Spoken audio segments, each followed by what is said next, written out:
ಸಾಹಸಕ್ಕಾಗಿ ಕ್ಷಮೆ ಇರಲಿ. ಆದರೆ ಕಲಾವಿದರನ್ನು ಗೌರವಿಸುವುದು ನಮ್ಮ ಕರ್ತವ್ಯವಾಗಿದೆ. ಭಾರತೀಯ ಶಾಸ್ತ್ರೀಯ ಸಂಗೀತ ಕೇವಲ ಮನರಂಜನೆಯಲ್ಲ, ಅದು ಮನಸ್ಸನ್ನು ಒಂದು ಅಂತಃಕರಣಕ್ಕೆ ಕೊಂಡೊಯ್ತದೆ, ಅಂತರ್ಮುಖವನ್ನಾಗಿ ಮನಸ್ಸನ್ನು ಮಾಡುತ್ತೆ. ಅದರಲ್ಲಿಯೂ ಈ ಹಿಂದೂಸ್ತಾನಿ ಶಾಸ್ತ್ರೀಯ ಸಂಗೀತ ಆ ಒಂದು ನಿಧಾನ ಗತಿಯಲ್ಲಿ, ಆ ಒಂದು ಶ್ರುತಿ ಲೀನತೆಯಲ್ಲಿ, ಸ್ವರ ಶುದ್ಧತೆಯಲ್ಲಿ, ಆ ರಾಗದ ಒಂದು ನಿಧಾನದಲ್ಲಿ, ವಿಸ್ತಾರದಲ್ಲಿ ಒಂದು ಬೇರೆಯೇ ಒಂದು ಸಂಗೀತಕ್ಕೆ ಬಹಳ ಒಂದು ಸಂಗೀತದ ಒಂದು ಆಳಕ್ಕೆ ನಮ್ಮನ್ನೆಲ್ಲ ಕರೆದುಕೊಂಡು ಹೋಗುವ ಒಂದು ಭವ್ಯ ಪರಂಪರೆ ಈ ಹಿಂದೂಸ್ತಾನಿ ಶಾಸ್ತ್ರೀಯ ಸಂಗೀತಕ್ಕೆ ಇದೆ. ಇಂತಹ ಒಂದು ಭವ್ಯ ಪರಂಪರೆಯ ಸೊಬಗನ್ನು ತಮ್ಮ ಅದ್ಭುತವಾದ ಗಾಯನದಲ್ಲಿ ಈ ದಿನ ನಮಗೆ ಡಾಕ್ಟರ್ ಸಂಗೀತಾ ಕಟ್ಟಿಯವರು ಈ ಭವ್ಯ ಪರಂಪರೆಯ ಒಂದು ಸೊಬಗನ್ನು ನಮಗೆ ಈ ದಿನ ಪರಿಚಯಿಸಿದ್ದಾರೆ. ಗುರು ಪರಂಪರೆಯ ಮೇಲಿನ ಅವರ ಶ್ರದ್ಧೆಯನ್ನು ನಾವು ಅವರು ಮಾತಿನಲ್ಲೂ ಸಹ ನೋಡಿದೆವು, ಹಾಗೆ ಅವರ ಸಂಗೀತದಲ್ಲಿಯೂ ಸಹ ನಾವು ನೋಡಿದೆವು. ಅವರ ಒಂದು ಗಂಭೀರವಾದ ಸಾಧನೆ ಮತ್ತು ಸ್ವರಗಳಲ್ಲಿನ ಒಂದು ಶುದ್ಧತೆ, ಆ ಮಂದಿಷಗಳಲ್ಲಿನ ಒಂದು ಸೊಬಗಾದ ನಿರೂಪಣೆ, ಹಾಗೆಯೇ ಆ ಸ್ವರಗಳಲ್ಲಿ, ಆ ಶ್ರುತಿಯಲ್ಲಿ ಅವರು ಲೀನವಾಗಿದ್ದ ರೀತಿ, ಹಾಗೆಯೇ ಅವರ ತಾಂತ್ರಿಕತೆಯ ಒಂದು ಪ್ರೌಢಿಮೆ, ಹಾಗೆಯೇ ಭಾವ ಸಂಪತ್ತು, ಈ ಎಲ್ಲವನ್ನು ಒಳಗೊಂಡಿದ್ದು ಈ ದಿನದ ಅವರ ಈ ಒಂದು ವಿಶೇಷವಾದ ಸಂಗೀತ ಕಚೇರಿ.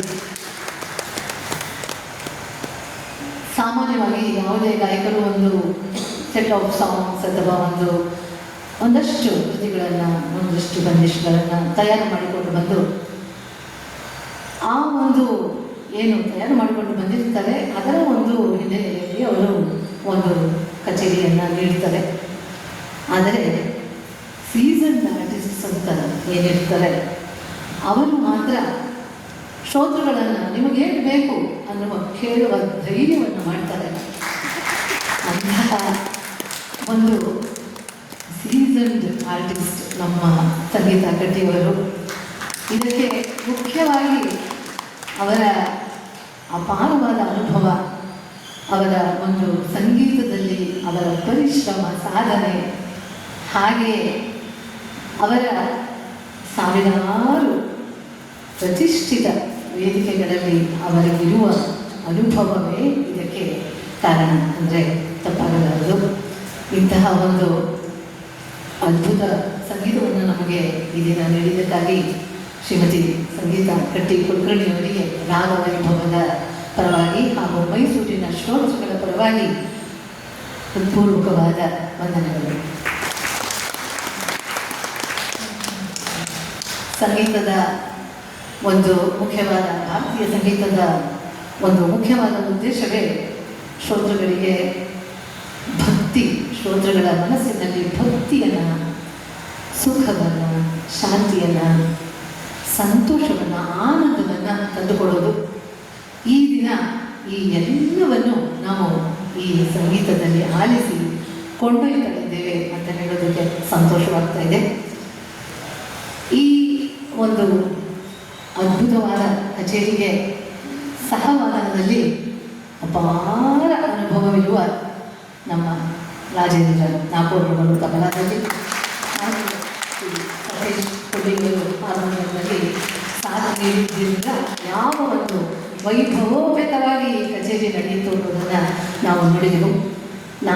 ನನಗೆ ನೆನಪಿರುವ ಹಾಗೆ ನಾನು ಸುಮಾರು 30-35 ವರ್ಷಗಳಿಂದ ಶ್ರೀ ರಾಜೇಂದ್ರ ನಾಪೋರ್ಗಳ ತಬಲಾ ವಾದನವನ್ನು ಅನೇಕ ಕಚೇರಿಗಳಲ್ಲಿ ಕಚೇರಿಗಳಲ್ಲಿ ನೋಡ್ತಾ ಕೇಳ್ತಾ ಬಂದಿದ್ದೇನೆ. ಅಂದರೆ ಅವರಿಗೆ ಬಹುಶಃ ಅರ್ಧ ಶತಮಾನಕ್ಕಿಂತ ಹೆಚ್ಚಿನ ಎಲ್ಲದರಲ್ಲಿ ಅನುಭವ ಇರಬೇಕು ಅಂತ ಅಂದ್ಕೊಳ್ತೇನೆ. ಇಂತಹ ಒಂದು ಅದ್ಭುತವಾದ ಕಲಾವಿದರು ನಮ್ಮ ನಾಡಿನಲ್ಲಿ ಇದ್ದಾರೆ ಅನ್ನೋದೇ ಒಂದು ದೊಡ್ಡ ಹೆಮ್ಮೆಯ ವಿಷಯ. ಶ್ರೀ ಸತೀಶ್ ಕೊಲ್ಲಿಯವರು ವಯಸ್ಸಿನಲ್ಲಿ ಚಿಕ್ಕವರಾದರೂ ಅನುಭವದಲ್ಲಿ ಬಹಳ ದೊಡ್ಡವರೇನೆ. ಅದು ಯಾವ ರೀತಿಯಲ್ಲಿ ಅನ್ನೋದನ್ನು ನಾವು ಇವತ್ತಿನ ಅವರ ಕಚೇರಿಯ ವಾದನದಲ್ಲಿ ನೋಡಿದೆವು. ಹಾರ್ಮೋನಿಯಂ ಇತ್ತೀಚಿನ ಕಚೇರಿಗಳಲ್ಲಿ ಬಹಳ ಅಲ್ಪವಾಗಿ ನಮಗೆ ಸಿಕ್ಕತ್ತೆ. ಇತ್ತೀಚಿನ ಕೇವಲ ಹಿಂದೂಸ್ತಾನಿ ಕಚೇರಿಗಳಲ್ಲಿ ಮಾತ್ರವೇ ನಾವು ಹಾರ್ಮೋನಿಯಮನ್ನು ನೋಡುವ ಒಂದು ದೌರ್ಭಾಗ್ಯ ನಮಗೆ ಈ ದಿನಗಳಲ್ಲಿ ಇದೆ. ಅದರಲ್ಲಿಯೂ ಚೆನ್ನಾಗಿ ಪರಿಣತಿ ಹೊಂದಿ ನುಡಿಸುವವರು ಅತ್ಯಲ್ಪ. ಅಂತಹ ಒಂದು ಅಮೋಘ ವಾದನವನ್ನು ಸಂಗೀತ ಕಟ್ಟಿಯವರಷ್ಟೇ ಉತ್ತಮವಾಗಿ ನಮಗೆ ಈ ದಿನ ಸಾಧನಗಳ ಹಾಡಿನಲ್ಲಿ ನಮಗೆ ನೀಡಿದ್ದಾರೆ ಶ್ರೀ ಸತೀಶ್ ಕೊಲ್ಲಿಯವರು. ಹಾಗೆಯೇ ಯಾವುದೇ ಪೂರ್ವ ಒಂದು ಮಾಹಿತಿ ಇಲ್ಲದೆ ವೇದಿಕೆಯಿಂದ ಕೇವಲ ಒಂದು ಆಹ್ವಾನದ ಮೇರೆಗೆ ತಂಬೂರಿಯ ಶ್ರುತಿಯ ಸಹಕಾರವನ್ನು ನೀಡಿದ್ದಾರೆ ಶ್ರೀಮತಿ ವಾಣಿಯವರು. ಇವರಿಗೂ ಸಹ ವೈಭವದ ಪರವಾಗಿ ಅತ್ಯಂತ ಧನ್ಯವಾದಗಳು. ಇಲ್ಲಿ ನಮ್ಮ ಮಧ್ಯೆ ಈ ದಿನ ರಾಜೇಂದ್ರ ನಾಕೋಡವರ ದ್ವಿತೀಯ ಪುತ್ರ ಕೂಡ ನಮ್ಮೊಂದಿಗೆ ಇದ್ದಾರೆ. ಅರ್ಜುನ್ ನಾಕೋಡವರು ಮೇಡಮ್ ಹೇಳ್ತಾ ಇದ್ದಾರೆ, ಮುಂದಿನ ವೇದಿಕೆಯಲ್ಲಿ ನಿಮ್ಮನ್ನು ಸಹ ನಾವು ವೇದಿಕೆಯ ಮೇಲೆ ನೋಡ್ತೇವೆ ಮುಂದಿನ ಸಂಗೀತ ಕಚೇರಿಯಲ್ಲಿ ಅಂತ. ಸೊ ಇಂತಹ ಒಂದು ಅದ್ಭುತವಾದ ಸಂಗೀತವನ್ನು ನಮಗಾಗಿ ನೀಡಿದ್ದ ಈ ಎಲ್ಲ ಕಲಾವಿದರಿಗೂ ನಮ್ಮ ಹೃತ್ಪೂರ್ವಕವಾದ ವಂದನೆಗಳನ್ನು ಹೇಳ್ತಾ ಸಂಗೀತ ಇನ್ನು ಸ್ವಲ್ಪ ಹೊತ್ತು ಮುಂದುವರಿಯುತ್ತೆ. ಎಲ್ಲರಿಗೂ ಶುಭ.